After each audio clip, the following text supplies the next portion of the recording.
यदि आप इस वीडियो का कैप्शन पढ़कर दुखी मन से इस वीडियो को देख रहे हैं तो यकीन मानिए मैं भी उतने ही दुखी मन से इस वीडियो को बना रहा हूँ।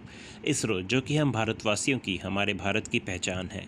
इसरो जिसका रॉकेट लॉन्च होते हुए देखकर हम भारतवासियों के दिल की धड़कन बढ़ जाती है।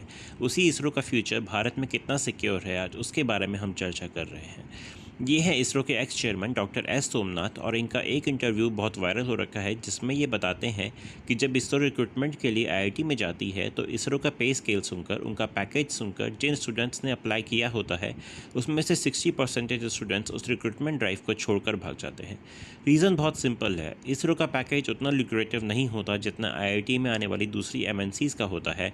और ये इसरो के लिए या कहना चाहिए कि हमारे देश के लिए इसलिए ख़तरनाक है कि हम आईआईटी के बेस्ट माइंड्स को देश के बेस्ट माइंड्स को इसरो में नहीं ला पा रहे हैं।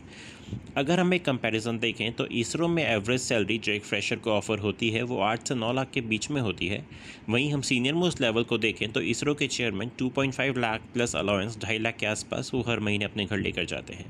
आईआईटी के एवरेज फ्रेशर का पैकेज 20 लाख के आसपास आसानी से जा रहा है। और ये स्टूडेंट जब अपनी कंपनी में जाते हैं एक दो स्विच मारते हैं तो कुछ सालों में ही इनका पैकेज इसरो के चेयरमैन के पैकेज को बाईपास कर जाता है। अब अगर ये इसरो ज्वाइन करते हैं तो इन्हें पता है कि इनका मैक्सिमम पैकेज 2.5 लाख के आसपास पहुंचेगा, जो ये इजीली कुछ सालों में ही एक दूसरी प्राइवेट कंपनी में उसको पार कर जाएंगे। अब आते हैं सॉल्यूशन की तरफ। सॉल्यूशन ऑब्वियसली गवर्नमेंट की तरफ से आना होगा और ये सॉल्यूशन बहुत स्ट्रेट फॉरवर्ड नहीं हो सकता। अगर गवर्नमेंट इसरो के सब एम्प्लॉयज़ का पैकेज रातों रात 2-3 गुना कर दे तो भी शायद हम प्राइवेट एमएनसी से कम्पीट नहीं कर पाएंगे। बट स्टिल ऐसा कुछ स्टेप लाइक रातों रात 2-3 टाइम करना तो नहीं, लेकिन किसी तरह इसरो के पैकेज को थोड़ा सा बढ़ाना हेल्पफुल हो सकता है। साथ ही हमें देश में ऐसा माहौल बनाने की ज़रूरत है कि इसरो में काम करने को भी उसी प्रकार देश की सेवा माना जाए जैसे यूपीएससी या अन्य सिविल सर्विसेज को माना जाता है।